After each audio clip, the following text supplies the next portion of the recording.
Dengan penuh sukacita, Majelis Jemaat GKI Bintaro Utama mengucapkan selamat mengambil bagian dalam kebaktian Minggu melalui ibadah online Minggu 30 Agustus 2020.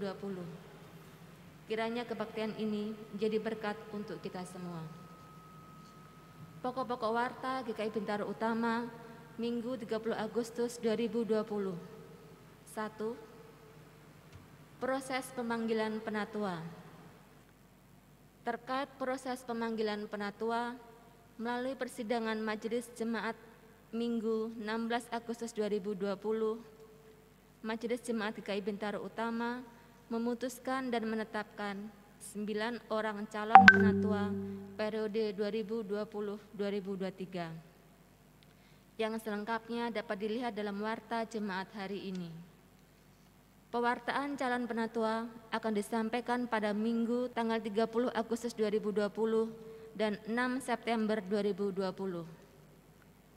Apabila tidak ada keberatan yang sah dari jemaat, maka jika Tuhan mengizinkan, calon penatua akan diteguhkan pada Minggu tanggal 18 Oktober 2020.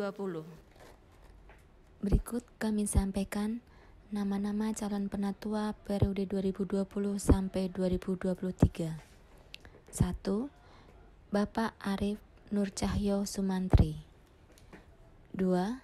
Saudari Diana Nikensa Fitri Bontong. 3. Bapak Dwi Kristianto. 4. Bapak Eko Subagio Widodo Putro. 5. Ibu Grace E. Peter Malesi. 6. Bapak Heru Pramana. 7. Bapak Joni Lawrence Tamarindang. 8. Bapak Tio Widi Prasetyo. 9. Bapak Wayan Diarse. Mohon perhatian dan dukungan Jemaat GKI Bintaro Utama. 2. Cuti calon pendeta. Terkait dengan pemanggilan pendeta atas diri Penatua Yohanes Augusta Bambang Setiawan sesuai dengan tata laksana GKI pasal 114 nomor 4 disampaikan bahwa Penatua Yohanes ABS akan menjalankan cuti untuk penulisan materi percakapan gerejawi pada tanggal 25 sampai dengan 31 Agustus 2020 dan tanggal 17 sampai 23 September 2020. Mohon perhatian serta dukungan jemaat. Warta secara keseluruhan dapat dibaca pada warta jemaat hari ini yang dapat diunduh melalui gkibintama.org. Kebaktian Minggu online tanggal 30 Agustus 2020 dilayani oleh Pendeta Handi Hadi Witanto.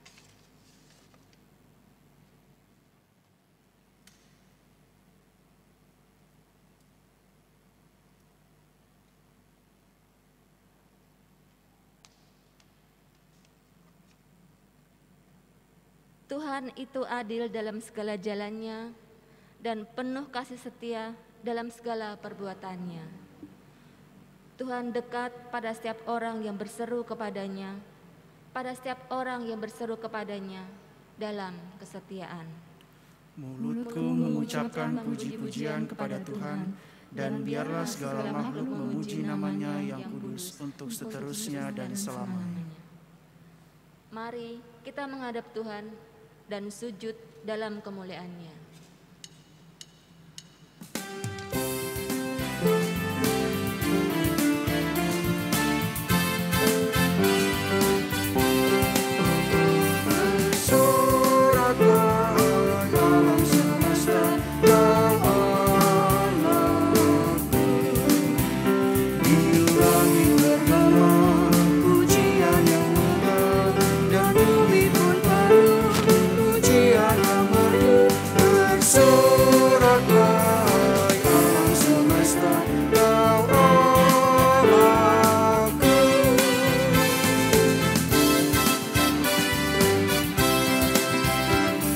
Bersoraklah hai alam semesta, Kau Rajaku.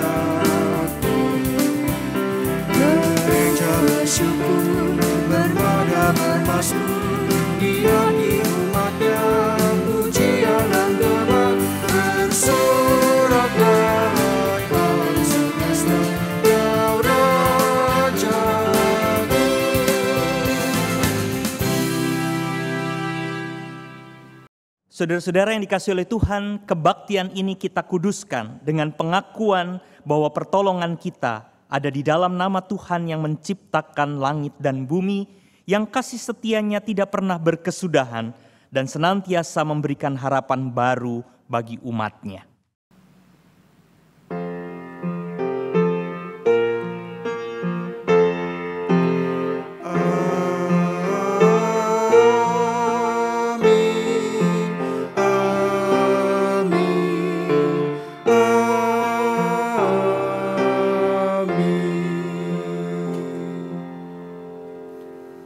Anugerah, rahmat, dan cinta Tuhan beserta saudara sekalian. Dan beserta saudara juga. Menjadi pengikut Kristus bukanlah serta-merta membuat kita senantiasa mampu memahami dan melakukan apa yang menjadi kehendak Allah. Sepanjang hidupnya orang beriman akan terus bergumul untuk dapat memahami pikiran dan kehendak Sang Pencipta. Melalui tema ibadah hari ini, memahami yang dipikirkan Allah, kita akan diajak untuk menghayati proses memahami pemikiran Allah dan belajar melakukannya dalam berbagai situasi kehidupan yang kita hadapi.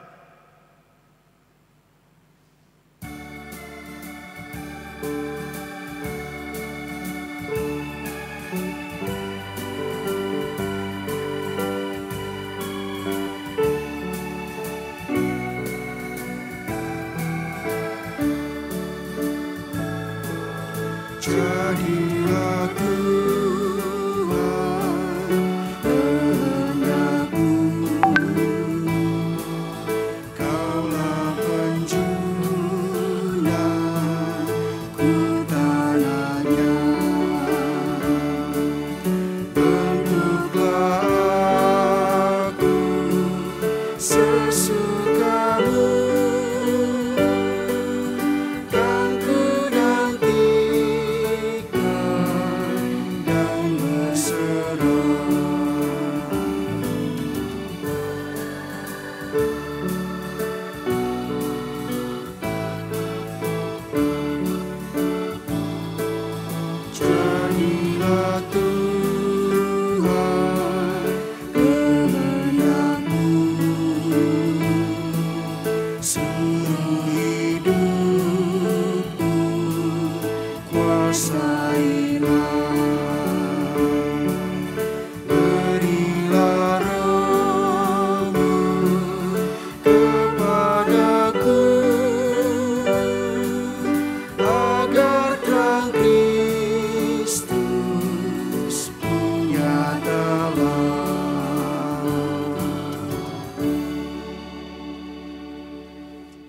Allah Sang Sumber Kasih dan Pengharapan senantiasa berkarya dalam setiap nafas hidupnya. Namun sebagai umat yang telah dipilih untuk juga berkarya baginya, kita sering gagal dalam memahami dan melakukan kehendak-Nya. Saat ini kita diberi kesempatan untuk datang ke hadirat Tuhan dengan membawa segala rasa sesal dan bersalah dan menyampaikannya dalam doa pengakuan dosa secara pribadi.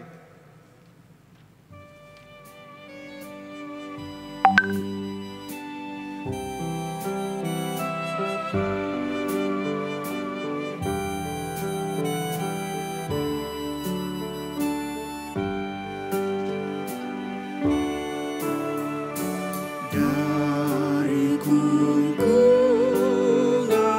duka kelam, ya Tuhanku, ku datanglah, masuk terang-Mu bebas senang, ku datang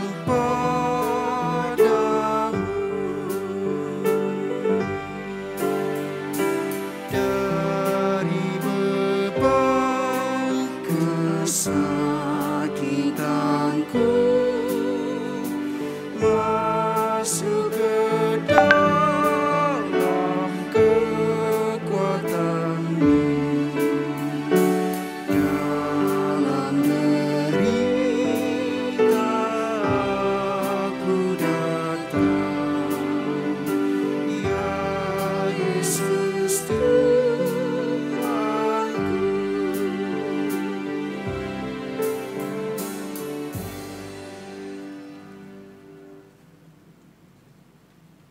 Dalam nama Tuhan Yesus Kristus kami berdoa. Amin.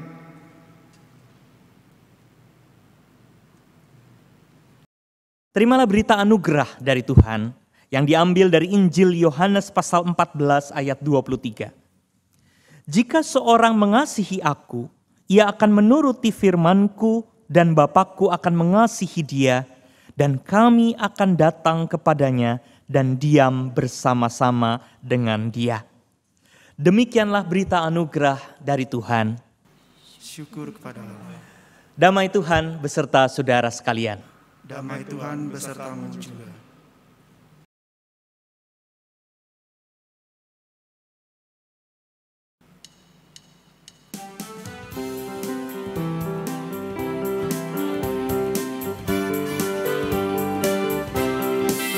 Berlimpah sukacita di hatiku, di hatiku, di hatiku. Berlimpah sukacita di hatiku, tetap di hatiku. Aku bersyukur, bersukacita, kasih Tuhan diam di dalamku.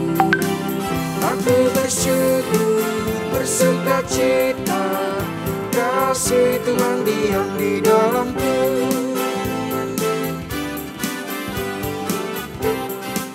Berlimpah kasih Yesus di hatiku, di hatiku, di hatiku. Berlimpah kasih Yesus di hatiku, tetap di hatiku. Aku bersyukur, bersukacita, kasih Tuhan diam di dalamku. Aku bersyukur, bersukacita, kasih Tuhan diam di dalamku.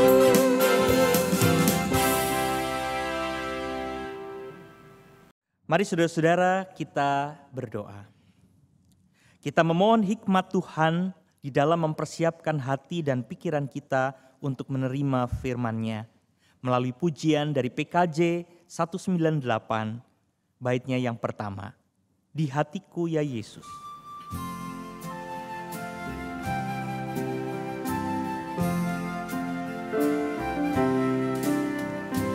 Di hatiku ya Yesus, Tuhan bersabdalah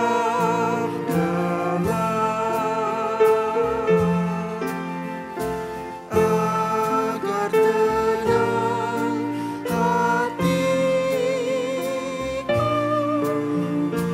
dan hilang khawatirku.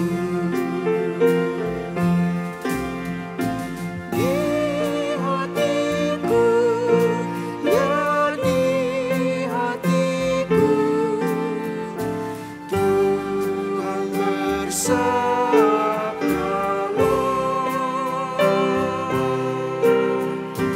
Ku berserah,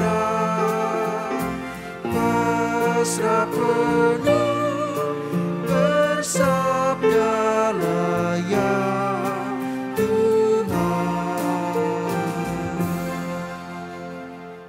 Mari saudara-saudara kita bersama-sama membaca Injil Tuhan Yesus Kristus dari Injil Matius pasal 16 ayat 21 sampai dengan 28. Injil Matius pasal 16 ayat 21 sampai dengan 28. Sejak waktu itu Yesus mulai menyatakan kepada murid-muridnya bahwa ia harus pergi ke Yerusalem dan menanggung banyak penderitaan dari pihak tua-tua, imam-imam kepala, dan ahli-ahli Taurat, lalu dibunuh dan dibangkitkan pada hari ketiga. Tetapi Petrus menarik Yesus ke samping dan menegur dia, katanya, "Tuhan, kiranya Allah menjauhkan hal itu. Hal itu sekali-kali takkan menimpa engkau." Maka Yesus berpaling dan berkata kepada Petrus, "Enyahlah iblis, engkau suatu batu sandungan bagiku, sebab engkau bukan memikirkan apa yang dipikirkan Allah, melainkan apa yang dipikirkan manusia." Lalu Yesus berkata kepada murid-muridnya, "Setiap orang yang mau mengikut aku, ia harus menyangkal dirinya, memikul salibnya, dan mengikut aku. Karena barang siapa mau menyelamatkan nyawanya, ia akan kehilangan nyawanya. Tetapi barang siapa kehilangan nyawanya karena aku, ia akan memperolehnya. Apa gunanya seorang memperoleh seluruh dunia tetapi kehilangan nyawanya? Dan apakah yang dapat diberikannya sebagai ganti nyawanya? Sebab Anak Manusia akan datang dalam kemuliaan Bapanya, diiringi malaikat-malaikatnya. Pada waktu itu ia akan membalas setiap orang menurut perbuatannya. Aku berkata kepadamu, sesungguhnya di antara orang yang hadir di sini, ada yang tidak akan mati sebelum mereka melihat Anak Manusia datang sebagai Raja dalam kerajaannya." Saudara-saudara, demikianlah pembacaan Injil Tuhan Yesus Kristus. Berbahagialah kita semua yang mendengarkan Injil Tuhan, tetapi terlebih yang memelihara dan hidup melakukan kehendak Tuhan. Amin.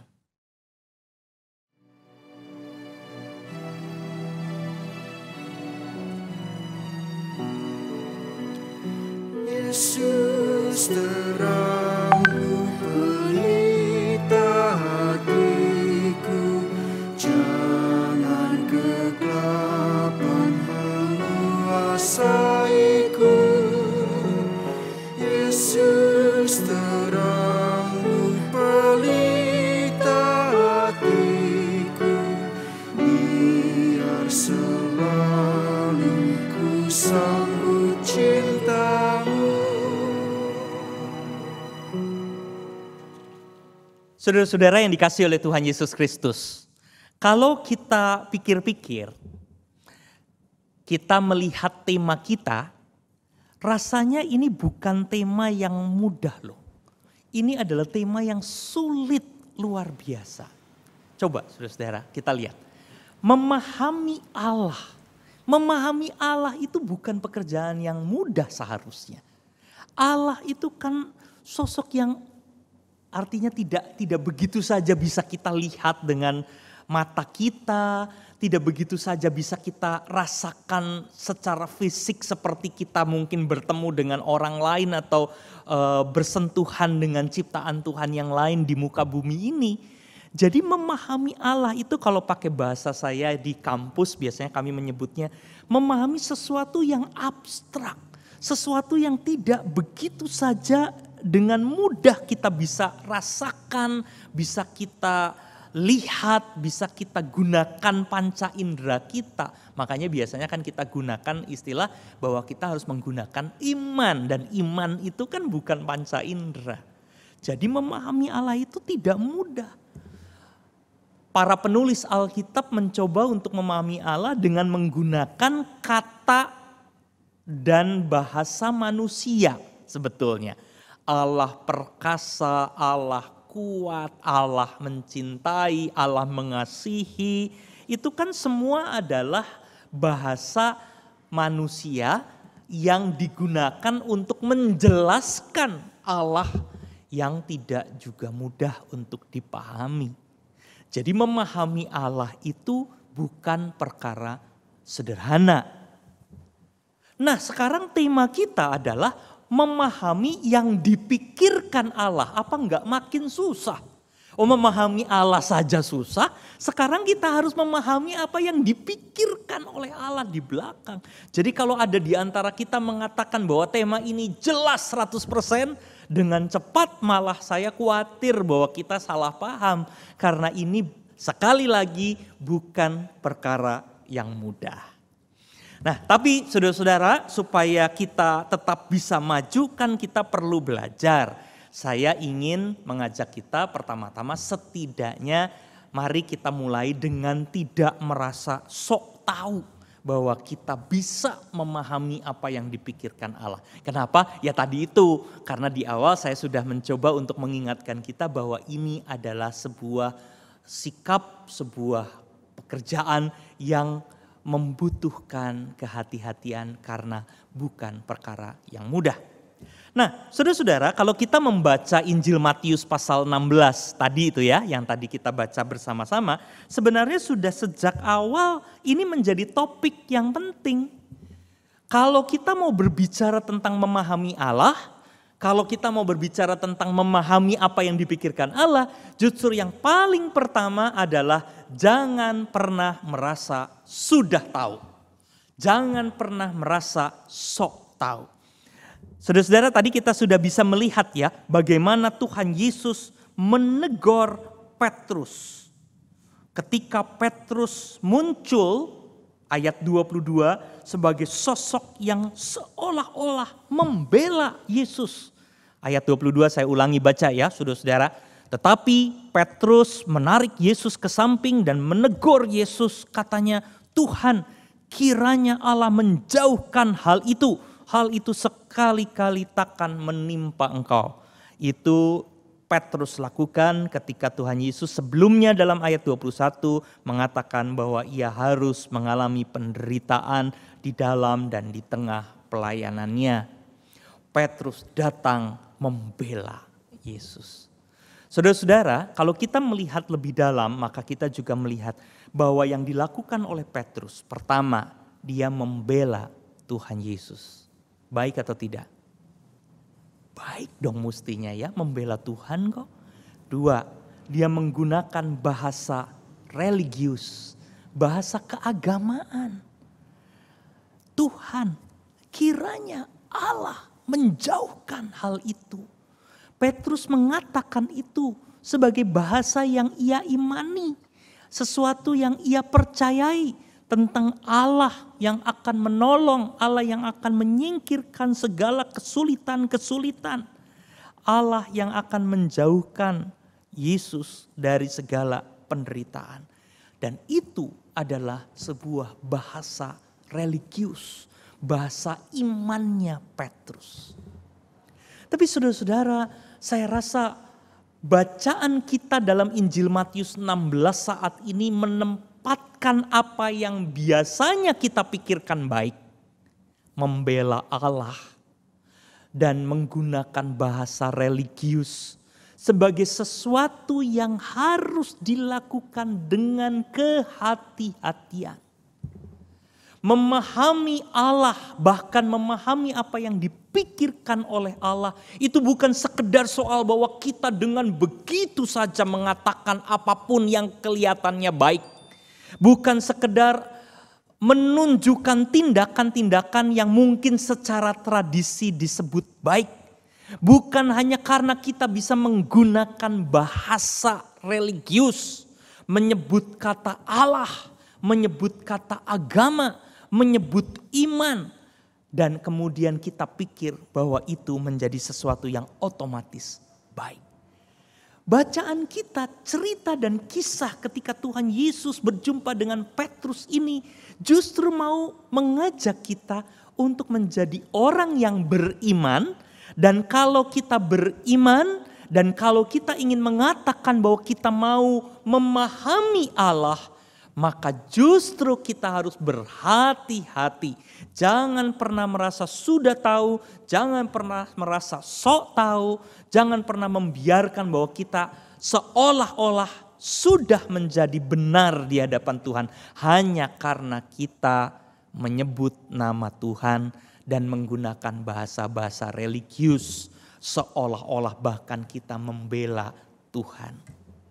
Menarik ya saudara-saudara, memahami justru harus diiringi dengan sikap tidak merasa sudah memahami. Saya merasa kalau di dalam dunia pendidikan hal ini menjadi jauh lebih mudah dipahami. Kalau di dalam dunia pendidikan, Bapak Ibu, saudara-saudara yang guru, yang dosen pasti bisa mengerti bahwa orang yang mau memahami tidak pernah boleh menjadi orang yang merasa sudah tahu. Orang yang akan bisa mengerti dan memahami sesuatu dengan lebih baik dan lebih dalam justru ketika dia menempatkan diri dalam keinginan untuk terus belajar, terus mendalami, terus bertanya, merasa diri kurang dan perlu tahu lebih banyak. Nah saudara-saudara yang dikasih oleh Tuhan Yesus Kristus, saya jadi ingat ya, dulu almarhum Gus Dur, mantan presiden kita Abdurrahman Wahid. Gus Dur, dia pernah mengatakan sesuatu yang sangat terkenal. Tuhan itu tidak perlu dibela. Itu adalah ungkapan yang ia sampaikan, saya rasa bukan hanya untuk umat muslim saja, tetapi juga untuk semua orang yang mengaku percaya dan mau membela Tuhannya. Tuhan itu tidak perlu dibela katanya. Karena seringkali ketika kita datang memunculkan diri seolah-olah menjadi pembela Tuhan, lalu mulai sibuk dengan apa yang kita pikirkan dan kita inginkan tentang Tuhan, justru di dalam keadaan itulah kita bisa menjadi orang yang malah tidak melakukan atau gagal melihat apa yang diharapkan oleh Tuhan sendiri. Karena itu saudara-saudara, saya pernah mengatakan ketika beberapa waktu lalu kasus pelecehan agama ya terjadi berulang-ulang di dalam peristiwa dan kehidupan kita sebagai sebuah bangsa.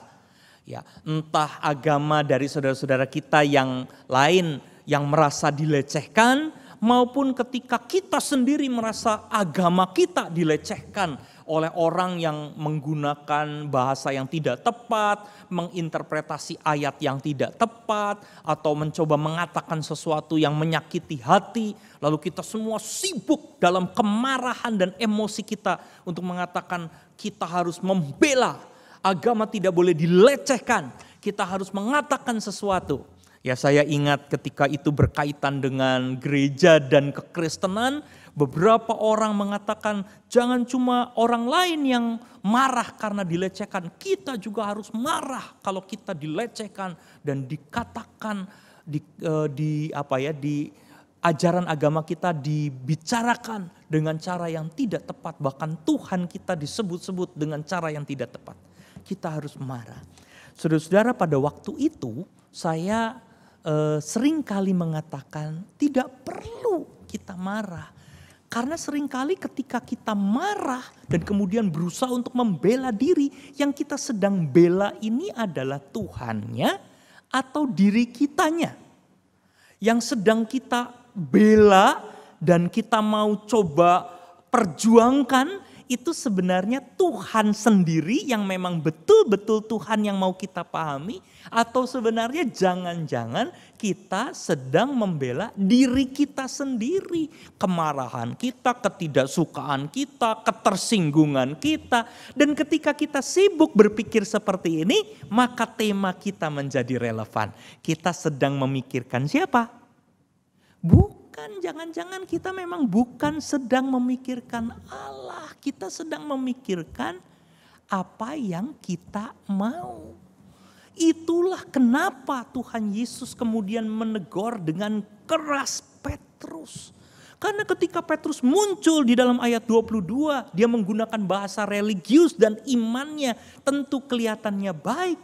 Tetapi justru di sana Petrus gagal untuk bisa melihat lebih dalam apa yang diharapkan dan apa yang harus dilakukan oleh Tuhan Yesus dan apa yang dikehendaki oleh Bapa di sorga.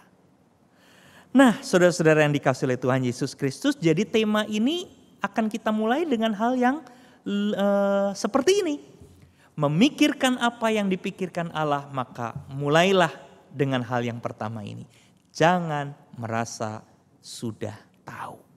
Jangan merasa ingin membela Tuhan. Jangan pernah merasa kita sudah mengerti semuanya. Nah, saudara-saudara, yang terakhir, maka kita kemudian masuk kepada apa yang Tuhan Yesus katakan mulai ayat 24 sampai dengan 28. Orang yang mau memahami Allah, orang yang tidak hanya memikirkan apa yang dipikirkan oleh dirinya sendiri, adalah orang yang mau terus-menerus mencoba memperjuangkan ketaatan dan kesungguhan untuk hidup, belajar, dan melakukan kehendak Allah. Tuhan Yesus sendiri kan melakukan itu. Ketika ayat 21 Tuhan Yesus mengatakan bahwa ia harus menderita di dalam hidup dan pelayanannya.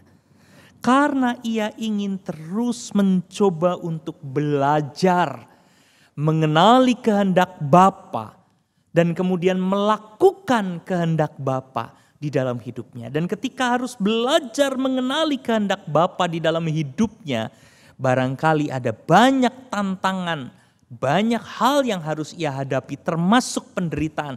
Dan ia mau terus melakukan itu sebagai sebuah ketaatan total.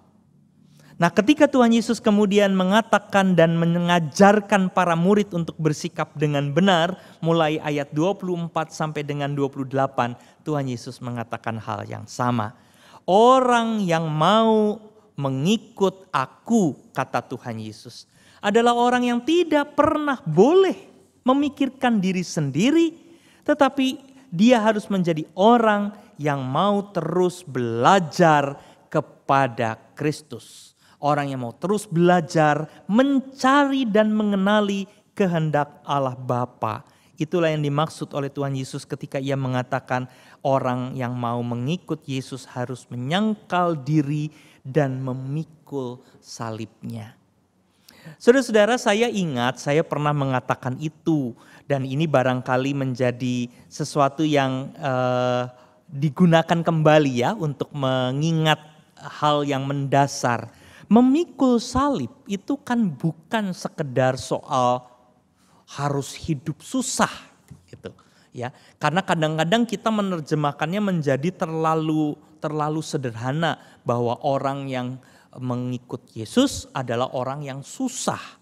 Kalau kita susah, kita sedang memikul salib. Nah kan kalau pengertiannya menjadi terlalu sederhana seperti ini, terlalu sempit, maka itu bisa jadi salah juga. Bagaimana dengan orang yang kebetulan hidupnya tidak susah? Bagaimana dengan orang-orang yang kebetulan hidupnya cukup punya banyak berkat? Nah, saya rasa memikul salib di sini kan harus diterjemahkan seperti yang tadi dikatakan di bagian awal. Memikul salib itu adalah sebuah wujud dari kesungguhan untuk belajar menjadi taat. Melakukan kebenaran-kebenaran yang Kristus harapkan, yang Allah harapkan. Nah, orang yang melakukan itu bisa saja memang mengalami dan menghadapi tantangan-tantangan berat. Tuhan Yesus menghadapi tantangan yang berat sampai dengan harus mati di kayu salib. Tetapi intinya adalah bahwa orang yang memikul salib, orang yang menyangkal diri adalah orang yang mau belajar. Dan ada banyak orang, baik dia di dalam keadaan susah maupun di dalam keadaan yang senang, dia mencoba untuk terus belajar menaati Tuhan. Jadi bukan hanya karena dia susah pasti dia memikul salib. Karena bisa jadi orang yang susah hidupnya justru dia tidak mau belajar. Dia tidak mau menggali, dia tidak mau mencari apa yang dikehendaki oleh Tuhan. Minggu lalu saya menggunakan contoh ini, saya ulangi saja ya saudara-saudara, Bapak Ibu. Minggu lalu di dalam kesempatan khotbah yang berbeda di tempat yang berbeda, saya mengatakan dan menceritakan contoh ini ketika di tengah-tengah pandemi ini, ketika orang diminta untuk stay at home, diminta untuk tinggal di rumah. Jadi saya mendengar cerita ini dari seorang kawan yang menjadi pendeta di satu tempat di Indonesia, saudara-saudara. Ketika semua orang ada di dalam satu rumah, ada ayah, ada ibu, ada anak, mereka tinggal bersama-sama. Karena memang diminta oleh pemerintah untuk menghindari COVID, tapi juga untuk tidak menyebarkan COVID ini. Itu kan seharusnya sesuatu yang menyenangkan ya. Ketika orang bisa bersama-sama, mungkin ada banyak waktu yang selama ini tidak bisa digunakan, sekarang justru bisa digunakan untuk ngobrol, untuk bercengkrama, untuk bisa saling mengenal satu dengan yang lain. Tapi teman saya bercerita justru di tempatnya, orang yang tinggal bersama-sama malah membuat situasi di dalam keluarga semakin tidak menyenangkan, semakin panas. Ada pertengkaran, bahkan dia bercerita kekerasan di dalam rumah tangga justru meningkat ketika keluarga-keluarga diminta untuk tinggal di dalam satu rumah. Saudara-saudara, Bapak Ibu sekalian, saya berharap kita bisa menangkap contoh ini. Orang yang diharapkan menaati dan mencari kehendak Allah adalah orang yang akan terus-menerus belajar di dalam segala keadaannya. Itulah memikul salib seperti yang Kristus tunjukkan. Orang yang akan terus-menerus mencoba menggali nilai hidup apa yang harusnya dia perjuangkan. Bagaimana dia memaknai keadaan yang harus ia hadapi saat ini. Di tengah-tengah pandemi ini apa yang harus saya perjuangkan sebagai keluarga. Nah, contoh yang diceritakan oleh teman saya ini kan adalah contoh yang menarik yang memperlihatkan bahwa di tengah-tengah pandemi ini justru keluarga Kristen tidak tahu dan gagal untuk menerjemahkan nilai dan tujuan bahkan makna hidupnya sebagai orang Kristen. Mencoba untuk mempelajari apa yang dikehendaki Tuhan supaya ia bisa menunjukkan ketaatan yang kuat kepada Tuhan. Yang terjadi justru adalah mereka membiarkan emosi, persoalan, ketidakmampuan dan kegagalan-kegagalan yang akhirnya membuat rumah tangga malah justru bertengkar di tengah-tengah situasi saat ini. Nah, Bapak Ibu saudara-saudara yang dikasihi oleh Tuhan Yesus Kristus, karena itu Tuhan Yesus mencoba mengajak bukan cuma Petrus tetapi seluruh murid-muridnya, kita semua gereja. Kita ini bukan hanya menjadi orang yang harus jadi gerombolan pembela Tuhan. Tidak perlu. Karena justru seringkali kita malah salah kalau kita sok-sok datang menjadi pembela Tuhan. Tapi dengan kerendahan hati, karena itu Tuhan Yesus bilang menyangkal diri. Di dalam kerendahan hati kita harus terus belajar, terus mencari, terus bertanya. Apakah saya sudah mengerti kehendak Tuhan? Saya sudah mendapatkan nilai-nilai yang bisa saya perjuangkan dalam hidup. Apakah saya sudah melakukan apa yang seharusnya diperjuangkan dan dilakukan oleh gereja? Minggu lalu, sebenarnya tepatnya adalah pada tanggal 26 Agustus yang baru saja lewat, kita merayakan ulang tahun Sinode Gereja Kristen Indonesia yang ke-32. Kita menyatu Sinode GKI Jabar, GKI Jateng, GKI Jatim yang dulu sudah berjalan sekian lama. Kita semua sepakat kita mau jadi gereja yang satu. GKI tahun 1988 tanggal 26 Agustus. Pernyataan untuk menjadi satu sebagai satu sinode itu dilakukan. Maka saudara-saudara kembali lagi. Pertanyaan yang bisa kita ajukan adalah selama 32 tahun dan juga pada tahun-tahun yang akan berjalan ke depan ini. Apakah GKI akan terus belajar, mencoba untuk menemukan dan memahami kehendak Tuhan? Dan itu akan muncul di dalam sikap bahwa kita mau terus-menerus belajar, mencoba untuk mewujudkan dan menaati apa yang Tuhan ajarkan. Belajar untuk menemukan nilai apa yang harus diperjuangkan, tujuan apa yang harus dilakukan, dan bagaimana kita bisa memaknai seluruh kehidupan ini dengan baik. Saudara-saudara yang dikasihi oleh Tuhan Yesus Kristus, biarlah Tuhan yang akan senantiasa menyertai kita supaya kita dapat memahami apa yang Tuhan kehendaki. Tuhan memberkati saudara-saudara. Amin.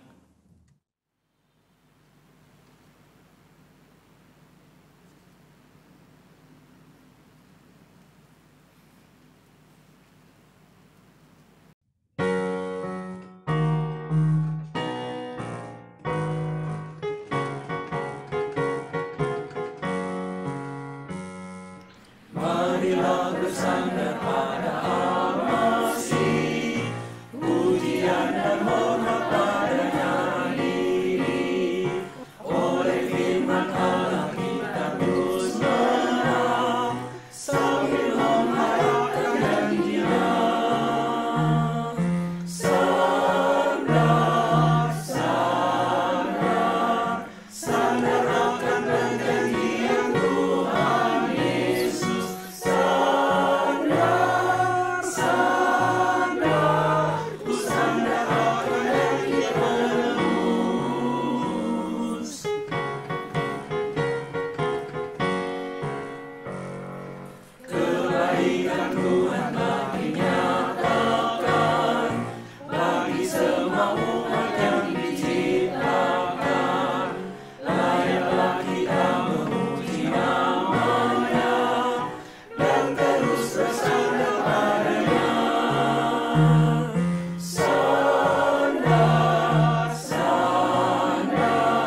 Mari kita mengikrarkan iman kita bersama-sama dengan mengucapkan pengakuan iman rasuli.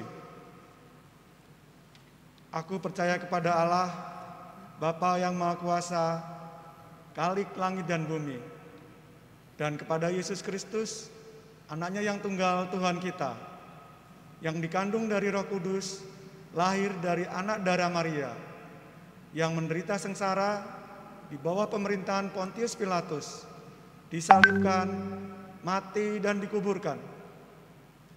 Turun ke dalam kerajaan maut, pada hari yang ketiga bangkit pula dari antara orang mati, naik ke surga, duduk di sebelah kanan Allah, Bapa yang Maha Kuasa. Dan dari sana Ia akan datang untuk menghakimi orang yang hidup dan yang mati. Aku percaya kepada Roh Kudus, gereja yang kudus dan am, persekutuan orang kudus, pengampunan dosa, kebangkitan orang mati, dan hidup yang kekal. Amin.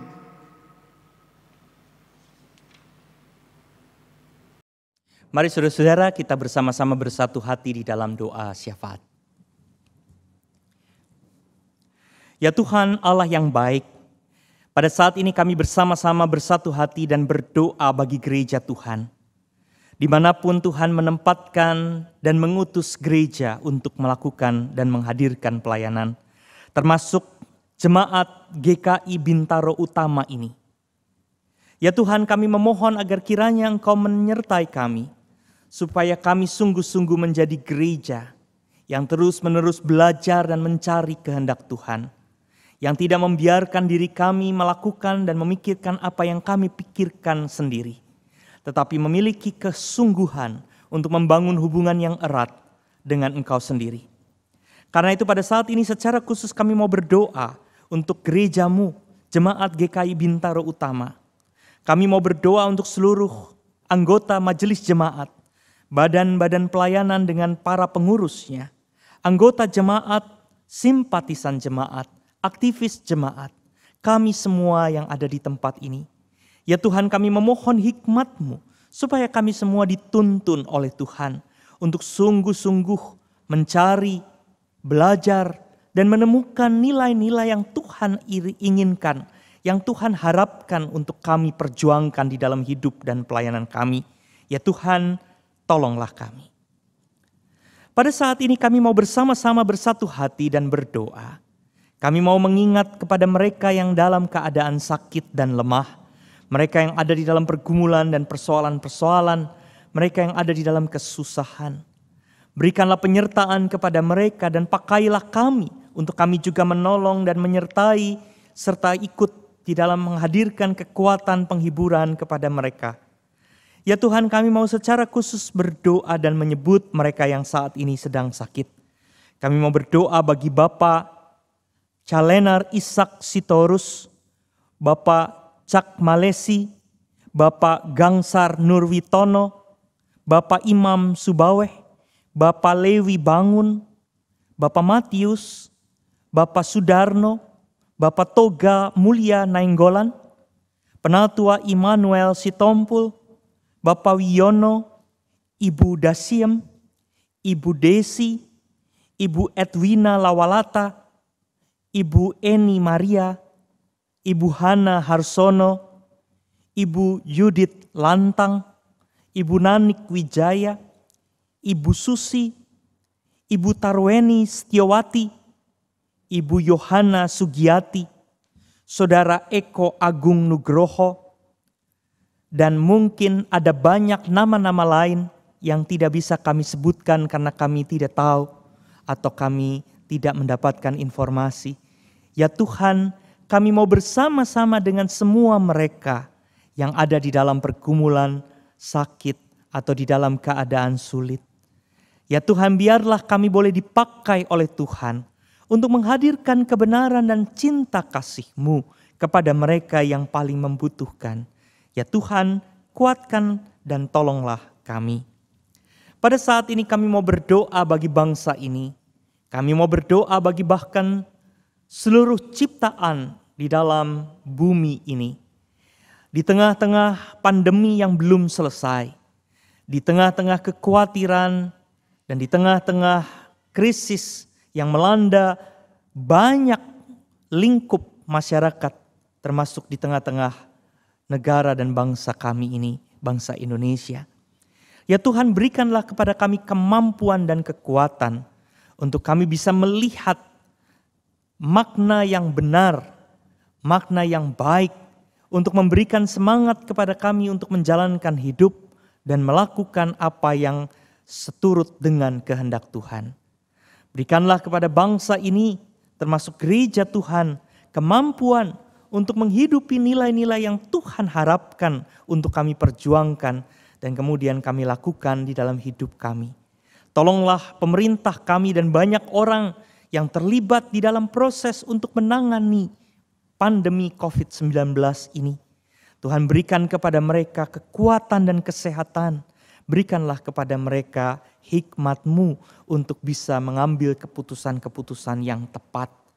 Biarlah di dalam usia ke-75 tahun bangsa ini menjadi sebuah negara, Republik Indonesia, kami justru dapat belajar lebih banyak lagi tentang apa yang seharusnya kami lakukan di dalam hidup kami. Ya Tuhan, ada banyak hal yang ingin kami sampaikan sebagai pokok doa syafaat kami, tetapi kami yakin dan percaya Engkau mendengarkan setiap doa yang kami naikkan. Dan kami mau bersama-sama menutup doa ini dengan berdoa, dengan menyanyikan doa Bapa kami. Bapa kami yang ada di surga, dikuduskanlah nama-Mu, datanglah kerajaan-Mu, jadilah kehendak-Mu di bumi seperti di surga. Berilah kami pada hari ini makanan kami yang secukupnya, dan ampuni kesalahan kami seperti kami ampuni yang lain, dan jauhkan kami dari pencobaan, lepaskanlah kami dari yang jahat. Sebab Engkau yang punya kerajaan serta kuasa dan kemuliaan sampai selama-lamanya. Amin. Amin.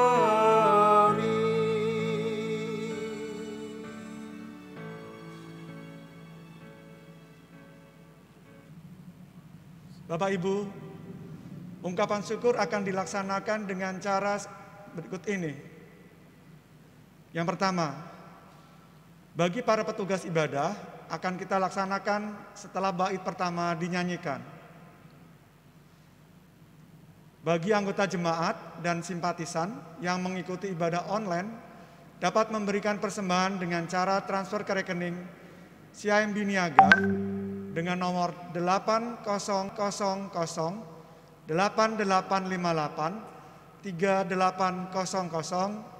atas nama GKI Bintaro Utama, atau dengan scan QR Code yang terdapat di tayangan atau warta jemaat menggunakan aplikasi pembayaran yang sudah mendukung QRS. Mari bersama-sama kita membaca nas persembahan yang diambil dari 2 Korintus 9 ayat 6 yang berkata demikian. Camkanlah ini, orang yang menabur sedikit akan menuai sedikit juga, dan orang yang menabur banyak akan menuai banyak juga. Hendaklah masing-masing memberikan menurut kerelaan hatinya, jangan dengan sedih hati atau karena paksaan. Sebab Allah mengasihi orang yang memberi dengan sukacita.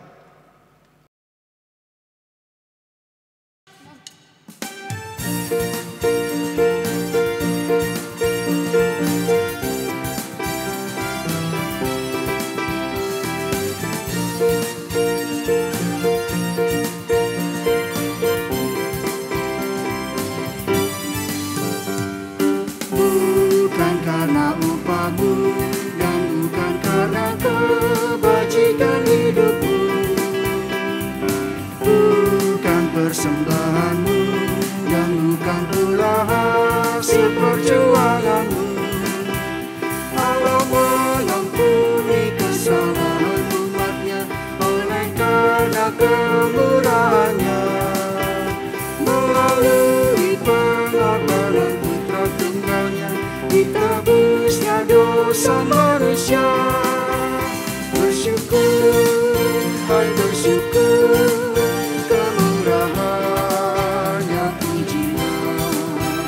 Bersyukur, hai bersyukur, selamanya.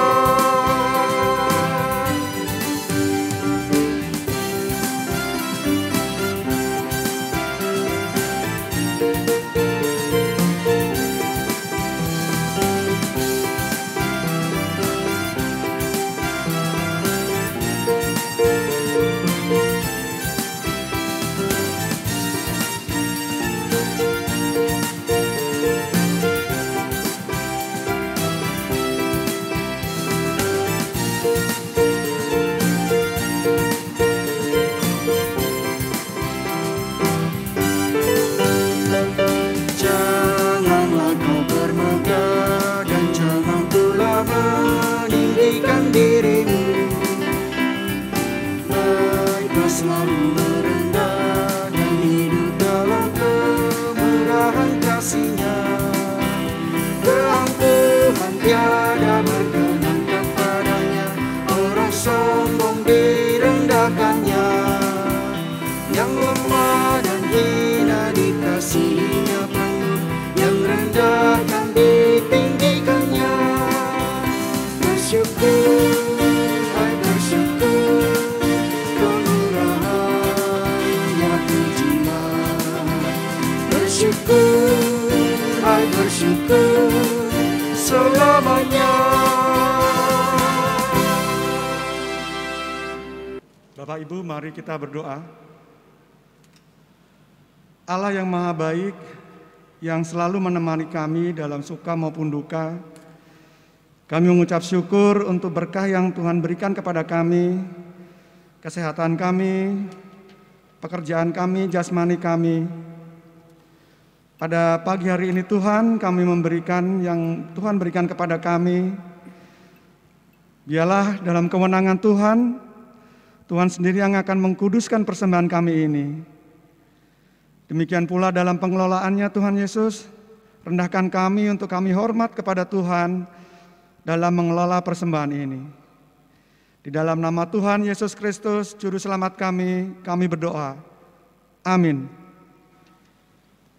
Umat yang dikasihi Tuhan, berdirilah teguh dan tetaplah berproses dalam memahami pikiran Allah dan melakukannya dalam kehidupan saudara dengan menyangkal diri, bersedia memikul salib, dan menjadi saksi Kristus dimanapun saudara berada. Kiranya dengan kasih dan penyertaan Tuhan kami dimampukan.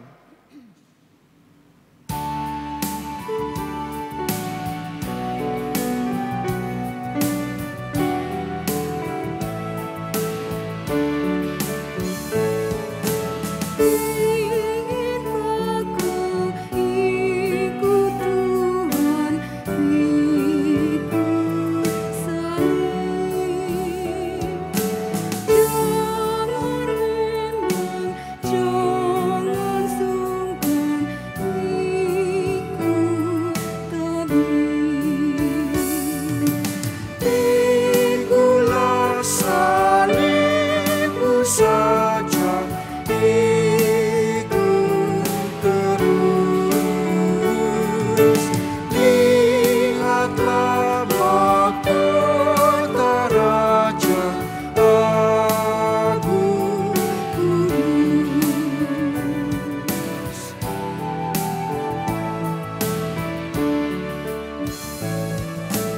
haruslah kau sangkal diri, pikul salib.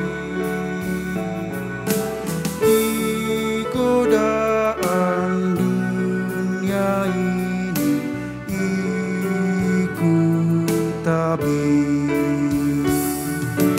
Pikulah salibmu saja, ikut terus. Lihatlah mahkota Raja Agung Kudus.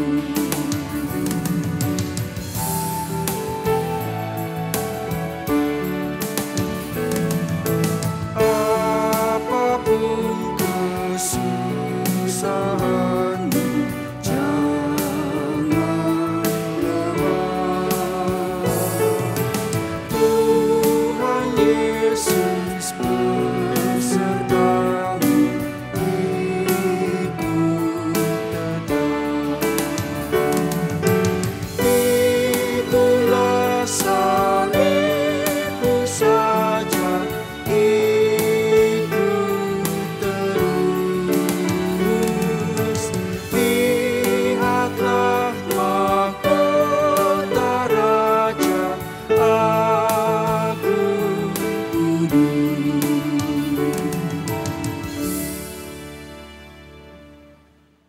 Sekarang terimalah berkat dari Tuhan. Kiranya Allah sumber segala kasih karunia yang telah memanggil saudara dalam Kristus Yesus kepada kemuliaannya yang kekal, melengkapi, meneguhkan, menguatkan, dan mengokohkan iman saudara sekarang sampai selama-lamanya. Amin.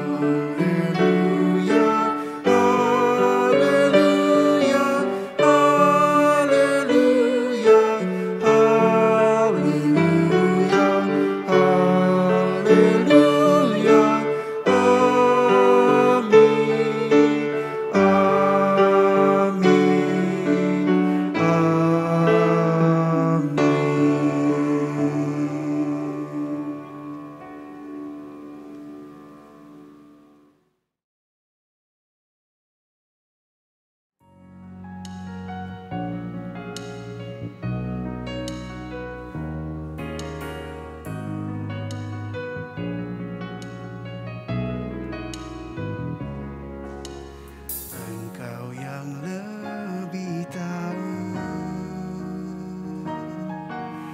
cara untuk membuka jalanku. Engkau yang lebih mengerti cara untuk menolong hidupku. Ku percaya Kau Tuhan yang tak pernah gagal, menjadikanku lebih dari pemenang.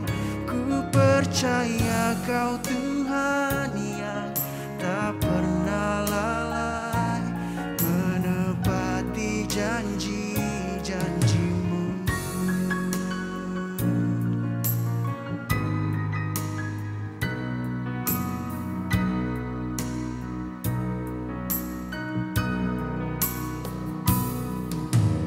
Engkau yang lebih tahu cara untuk membuka jalanku. Engkau yang lebih mengerti cara untuk menolong hidupku. Ku percaya Kau Tuhan yang tak pernah gagal, menjadikanku lebih dari pemenang. Ku percaya Kau Tuhan yang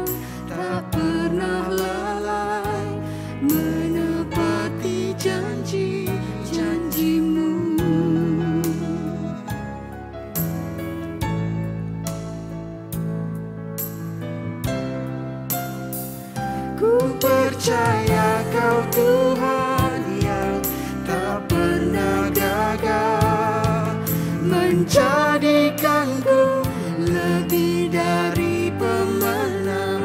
Ku percaya Kau Tuhan yang tak pernah lalai, menepati janji-janji-Mu.